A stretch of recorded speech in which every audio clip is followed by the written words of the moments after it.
Plane और axis, ये दो चीज़ें समझी थी। अभी के लिए आपने सिर्फ ये देखना है कि इसके अंदर ये ऑप्शन होती हैं 10 या 5, वो आपको आनी चाहिए कैसे करते हैं। यूज़ कहाँ कैसे करेंगे वो मैं आपको आगे बताऊंगा। पर आपने अगर इसको प्रैक्टिस अभी नहीं किया तो फिर आगे आप उस समय उसको करने बैठेंगे तो हो नहीं पाएगा, इसलिए इसको करना ज़रूरी है।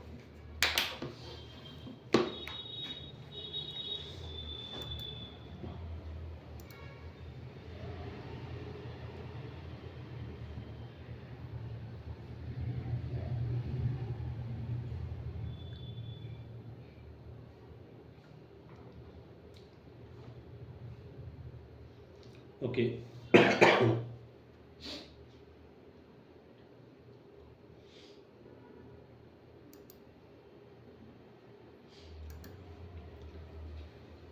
तो मैंने आपको अब तक इसमें रेफरेंस ज्योमेट्री में 10 ऑप्शन प्लेन की बताई थी और 5 ऑप्शन एक्सिस की बताई थी। क्लियर है सभी? आगे करते हैं। नेक्स्ट जो हम करने जा रहे हैं वो है कोऑर्डिनेट सिस्टम। कोऑर्डिनेट सिस्टम में क्या है, जो नीचे आप देख रहे हैं ये यूसीएस, अब तक हम सारा काम इसके हिसाब से करते थे। आपने देखा यहाँ पे टॉप राइट लेफ्ट लिखा हुआ आता रहता था। अभी जो आप देख रहे हैं इसमें पॉजिटिव एक्स दिखा रहा है इस तरफ, मतलब ये वाली एज पॉजिटिव एक्स है ना। ये वाली जो एज है, ये वाली एज, इसको हम z के पैरेलल कह सकते हैं। ये x के पैरेलल है, ये z के पैरेलल है। ठीक, तो उस हिसाब से अगर हम ये वाला फेस देखें तो ये क्या हुआ, ये हुआ zx फेस हुआ ना, क्योंकि इसमें z भी आ रहा है और x भी आ रहा है। मैं ये चाहता हूं कि इस वाले फेस को मैं एक्स वाई बना दूं। अगर मैं इसको एक्स वाई बना दूंगा तो ये फर्स्ट क्वाड्रेंट बन जाएगा ना, क्योंकि ज्योमेट्री में जो फर्स्ट क्वाड्रेंट होता है वो पॉजिटिव एक्स और पॉजिटिव वाई होता है। उसके लिए ये एक्स तो ठीक है, मगर इसे मुझे वाई बनाना होगा, तभी तो हो पाएगा ना ये काम। तो हमने यहाँ से जाके लिया कोऑर्डिनेट सिस्टम। जब आप कोऑर्डिनेट सिस्टम देते हैं तो वो आपसे कहता है ओरिजिन पॉइंट बताओ। मैंने एक पॉइंट को सिलेक्ट किया जिसमें मैंने ओरिजिन मान दिया।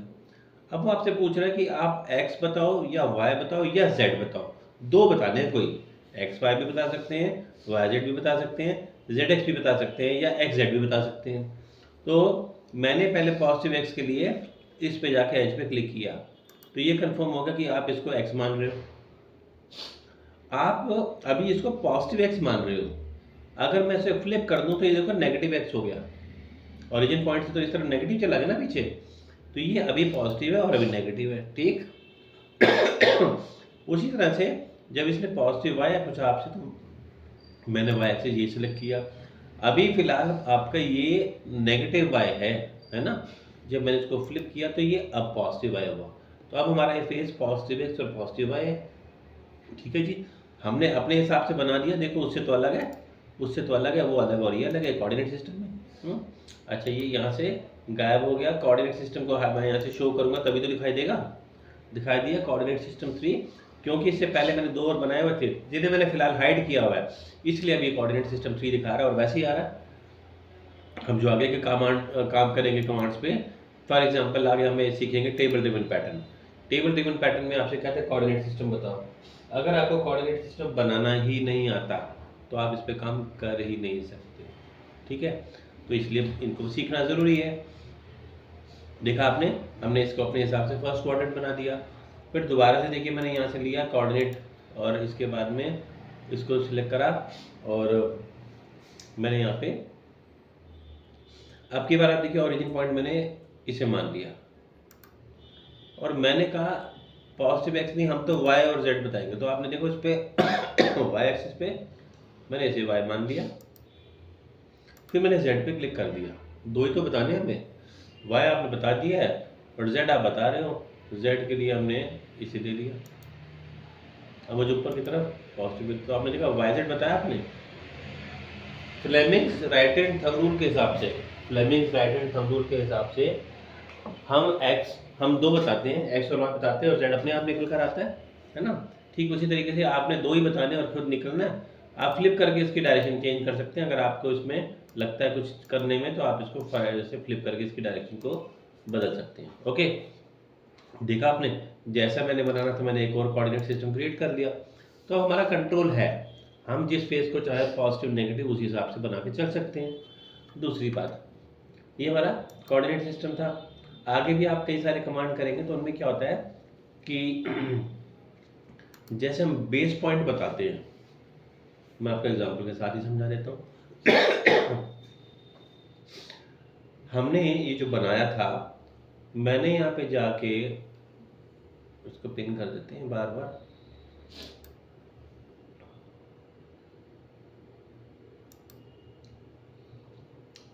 इंसर्ट में गए, फीचर में गए, स्केल में गए, कमांड स्केल ऑटोकैड में सीख चुके हैं।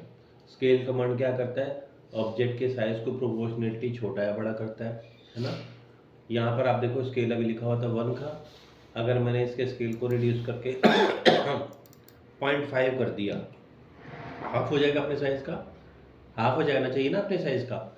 यहाँ आप देखो स्केल अबाउट, ये इसका बेस पॉइंट है। बेस पॉइंट कौन सा है, सेंट्रॉइड। फिलहाल ये सेंटर पॉइंट को बेस पॉइंट मानते हुए चल रहा है, तो आज आपने देखा तो इसने छोटा ओवरऑल कर दिया, तभी तो देखो एजिस तो बाहर ही रहेगी, बीच में से तो किया ना इसने, है ना। अब इसको मैं अंडू कर रहा हूँ, फिर से मैंने कमांड दिया, यहाँ पे इंसर्ट में गए, फीचर्स में गए, स्केल में गए। अब की बार मैंने कहा हम उसको नहीं लेंगे बेस पॉइंट, हम खुद बताएंगे बेस पॉइंट।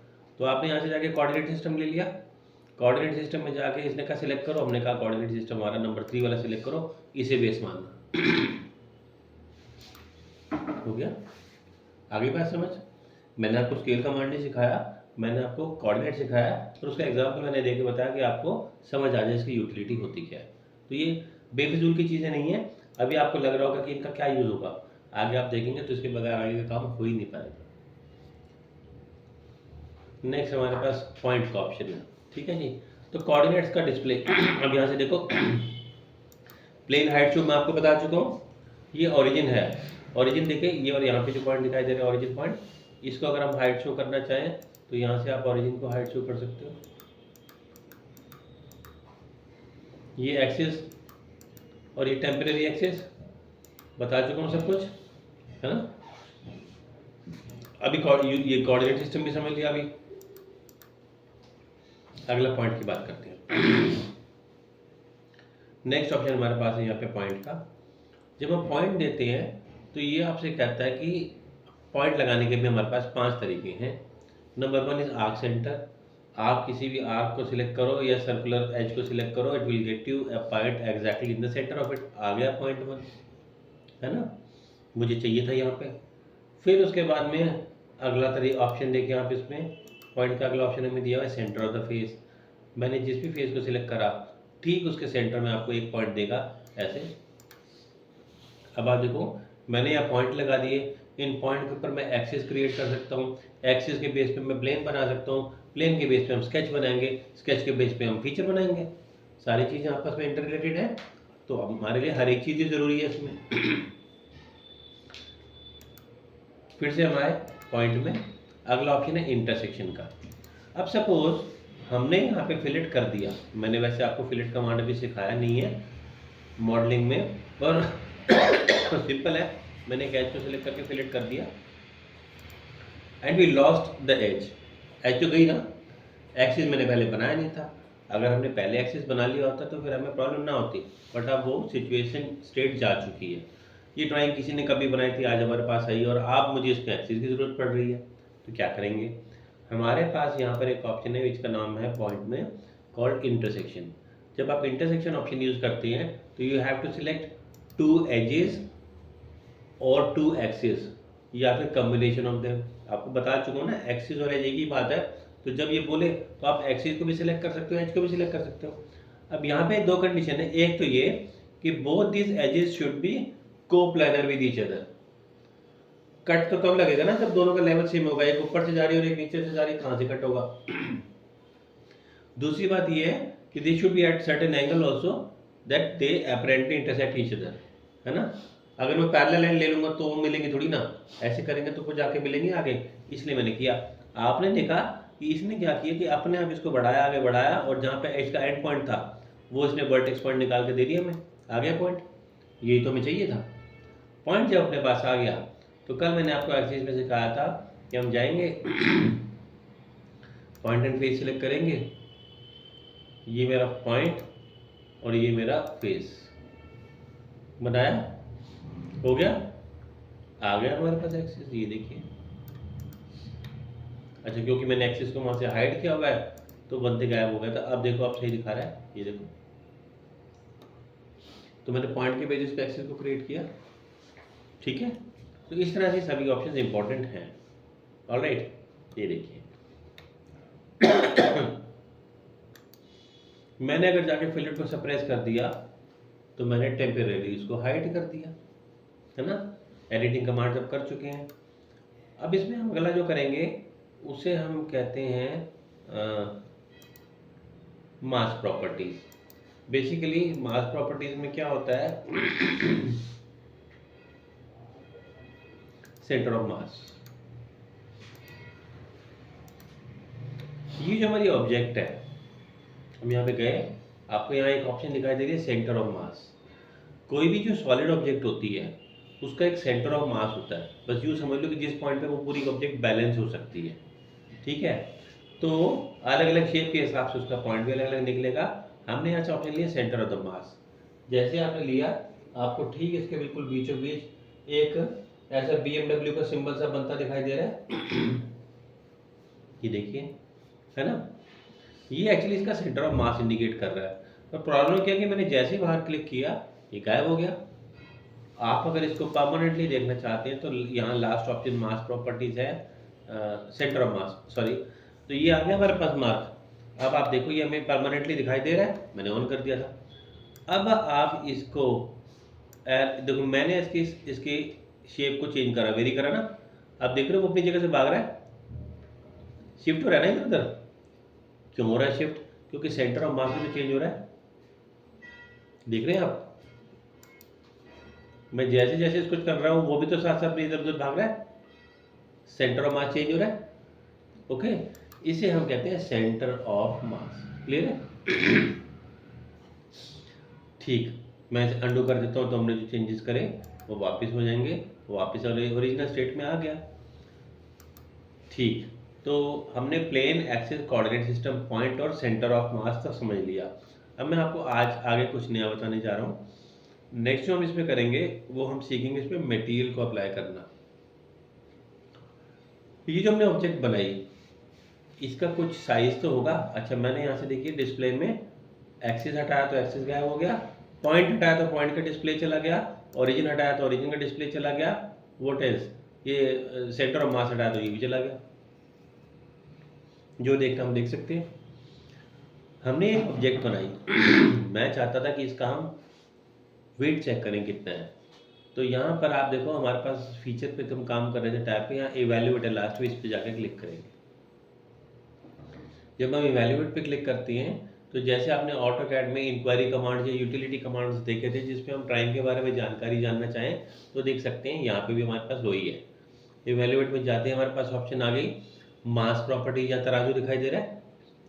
वेट चेक करने के लिए मैंने मास प्रॉपर्टीज दिया।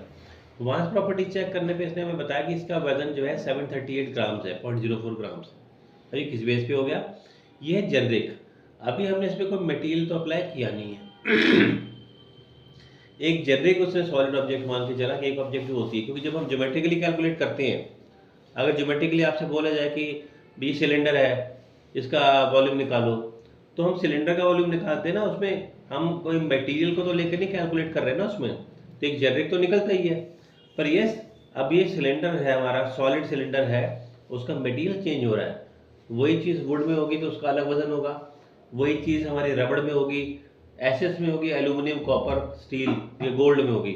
सब चीज़ों के साथ उसका मटेरियल के बदलते ही वेट भी बदलेगा और प्रॉपर्टीज भी बदल जाएंगी।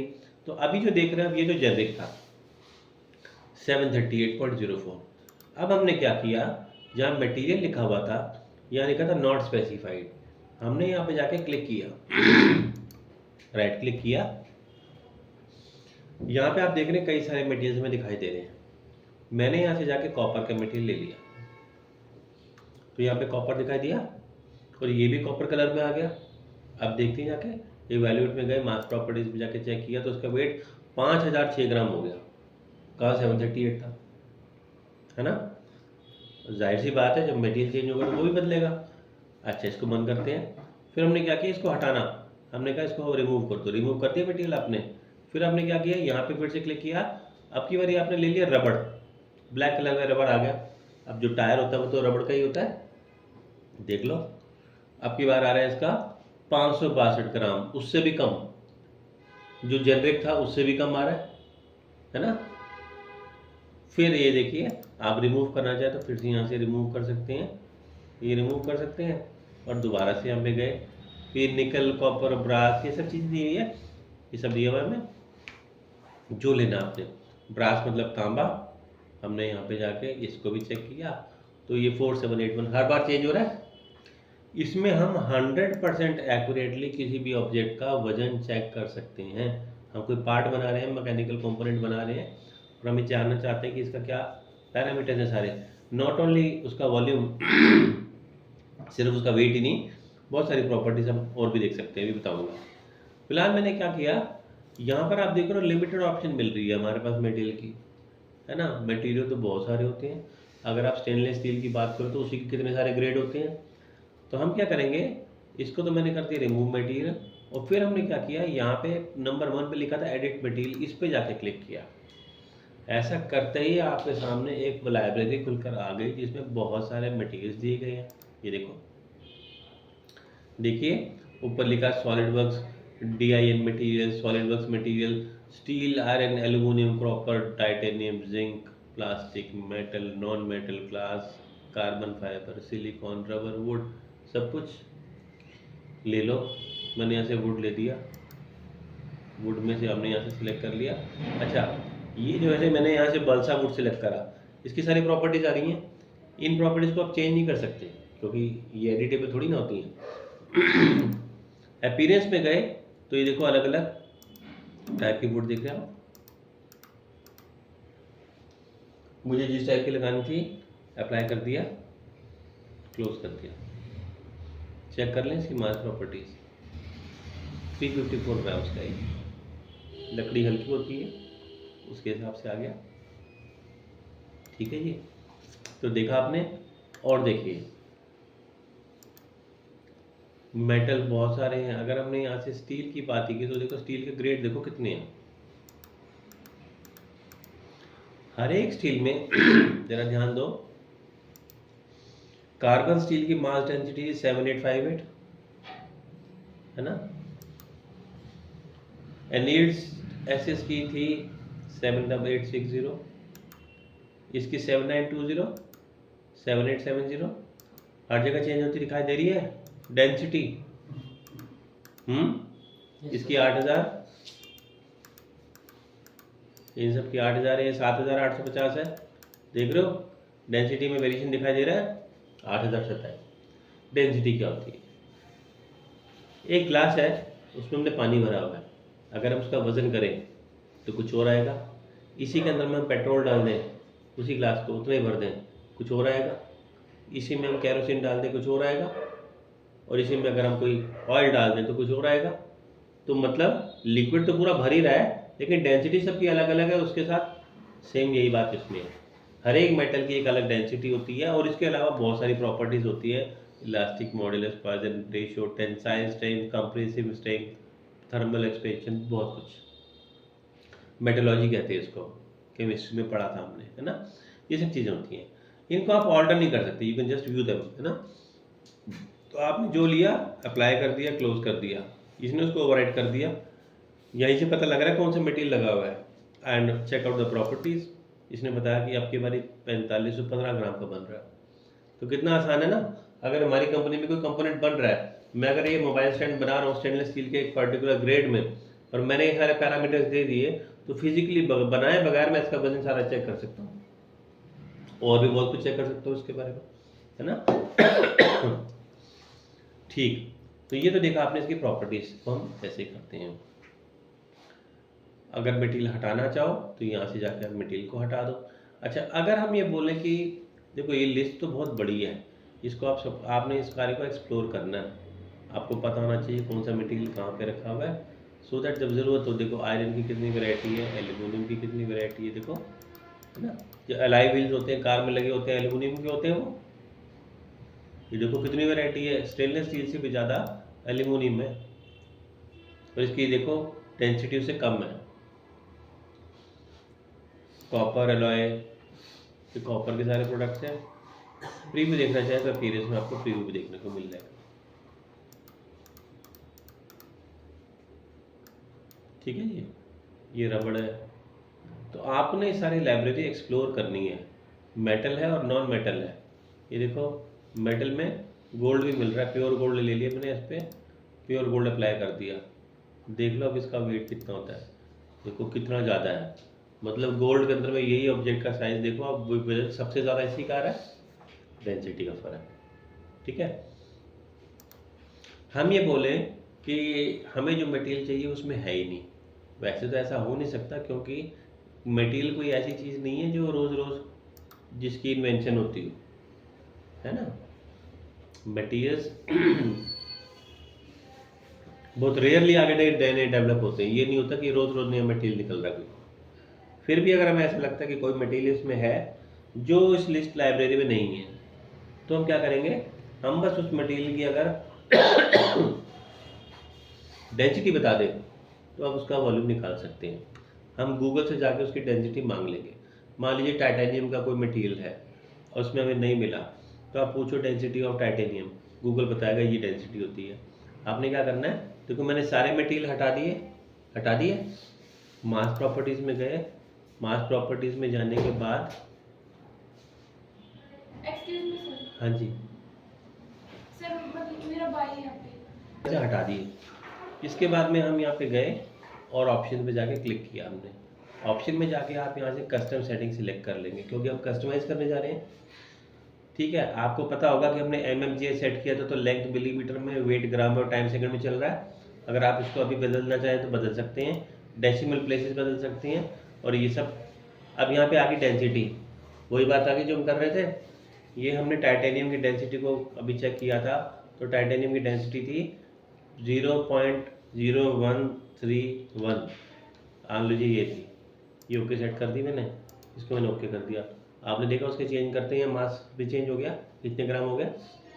तो अगर हमें चेक करना हो तो हम यहाँ से उसका मास चेंज करके हम वहाँ से बदल सकते हैं, डेंसिटी बदल के उसका मोल दे सकते हैं मास। ठीक है, ओके।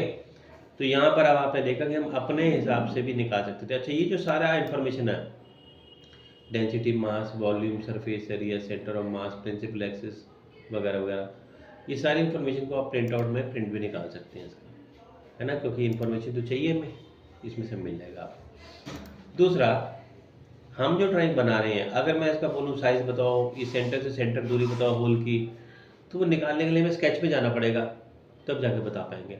यहीं पे अगर हमें चाहिए इन्फॉर्मेशन तो हमारे पास कमांड है मेजर। देखो ये मेजरिंग टेप बना हुआ है, मेजर पे क्लिक करेंगे। मेजर में उसने पूछा कि बताओ सिलेक्ट करो क्या, आपकी सिलेक्शन पे डिपेंड करता है। अगर मैंने यहाँ पर ये पॉइंट सिलेक्ट करा तो आपने देखा यहाँ पे XYZ इसके कोऑर्डिनेट्स आ गए। अगर मैंने वर्टेक्स पॉइंट की जगह एक लाइन को सिलेक्ट करा होता तो आपको इसकी लेंथ मिल जाती, करेक्ट। अगर मैंने इस वाले फेस को सिलेक्ट करा होता तो मेरे को इसका एरिया और पैरीमीटर मिल जाता, सरफेस एरिया मिल गया, है ना। तो बेसिकली सिलेक्शन पे तो डिपेंड कर रहा है कि क्या आ रहा है हमारे पास। मैंने 2 पॉइंट ले लिए, एक ये और एक पॉइंट यहाँ पर ये। तो इसने बताया डिस्टेंस, ब्लैक में डिस्टेंस दिखा रहा है कि ये लंबाई है डायगोनल। ये डेल्टा एक्स और डेल्टा वाई देख रहे हो आप, ये डेल्टा वाई और डेल्टा एक्स भी दिखा रहा है, ये इतनी और ये इतनी। अगर मैं यहाँ से इसको ऑफ कर दूँ XYZ को, तो ये सिर्फ डिस्टेंस बता रहा है। इसको ऑन करने के इसने आपको डेल्टा एक्स और डेल्टा वाई दोनों बताया, हॉरिजॉन्टल वर्टिकल दूरी भी बता दी साथ में। ठीक है, सिमिलरली आपने अगर यहाँ से इसको सिलेक्ट करा तो इसका रेडियस बता देगा। मतलब डिपेंड करता है हम सिलेक्ट क्या कर रहे हैं, जो सिलेक्शन कर रहे हैं उसके बेस पे रिजल्ट आ रहा है। सपोज मैंने यहाँ पे इसको सिलेक्ट करा और इसे भी सिलेक्ट करा, आपने देखा इसने हमें इनके बीच की दूरी बताई, दोनों सर्कल के नीचे का लिखा होता है मिनिमम डिस्टेंस। इधर जाते हैं, देखो यहाँ पहले मैंने ऑप्शन है सेंटर टू सेंटर। अगर मैंने सेंटर टू सेंटर लिए तो रेड कलर में लाइन आपको सेंटर टू सेंटर डिस्टेंस इन दोनों के बीच का दिखा रही है। फिर आपने क्या किया, यहाँ से चेंज करके ले लिया minimum distance. So this is the minimum distance between the two, कम से कम तो यही है। And then we have maximum distance, outer से आउटर मैक्सिमम हो जाएगा। Alright, then we have custom distance. Custom में अब मैं बोलूँ मेरे को पहले का सेंटर चाहिए, दूसरे का मिनिमम चाहिए, सेंटर मैक्सिमम चाहिए, फिर दूसरे का मिनिमम पहले का सेंटर चाहिए, मिनिमम मैक्सिमम चाहिए, इसका मैक्सिमम चाहिए, इसका सेंटर चाहिए। Getting it? कस्टम के अंदर में आप जो चाहो अपने हिसाब से वैसा कर सकते हैं। ठीक है जी, इस तरीके से हम कर सकते हैं, सिलेक्शन पे डिपेंड करता है। अच्छा, यहाँ पे आप देखिए, यहाँ पे भी जो कोऑर्डिनेट सिस्टम आपने बनाए, जैसे एक बार इस पे ध्यान दो, मैंने पॉइंट को सिलेक्ट करा, what do we see, X Y की सेल वैल्यू दिखा रहा है 54 28। अगर मैंने यहाँ पर कोऑर्डिनेट सिस्टम 3 ले लिया, या फिर मैंने यहाँ पे कोऑर्डिनेट सिस्टम 1 ले लिया, अब वैल्यू चेंज करते देख रहे हो, वैल्यू चेंज होती हुई क्या दिखाई दे रहा है आपको, 0 0। हमने यहीं पे सेट किया था ना उसको ओरिजिन पे, तो इस पॉइंट्स के हिसाब से आ रही है वैल्यू। तो आप देखो, ये फर्स्ट के हिसाब से, ये सेकंड के हिसाब से, ये थर्ड के हिसाब से, और ये फोर्थ के हिसाब से, हर जगह के हिसाब से कोऑर्डिनेट चेंज हो रहे हैं। आप समझ आ गया कोऑर्डिनेट सिस्टम का यूज़ क्या होता है? ठीक है जी। एंड लास्टली, जो भी कुछ हमने अभी करा, ये सारी इन्फॉर्मेशन हमारे पास यहाँ पे है। जो भी हमने अभी सब कुछ करा है, ये मेजरमेंट वगैरह करी, चेक किया, ये सब यहाँ इन्फॉर्मेशन है। और हम इसका प्रिंट आउट निकालना चाहते हैं तो आप इसका प्रिंट आउट भी निकाल सकते हैं, है ना, जो जो मैंने सिलेक्शन किया था वो सब। ठीक, तो आज हमने क्या किया, आज हमने एक तो रेफरेंस ज्योमेट्री को कंप्लीट किया, हमने कोऑर्डिनेट सिस्टम, पॉइंट और सेंटर ऑफ मास समझा। इसके अलावा मैंने आपको इवैल्यूएट में जाके मास प्रॉपर्टी समझाया, मटेरियल अप्लाई करना सिखाया और मेजरमेंट की ऑप्शंस के बारे में बताया। ठीक, कितना काफ़ी है आज के लिए। इसकी प्रैक्टिस करके देखिए, कोई अलग ड्राइंग्स नहीं है इसकी,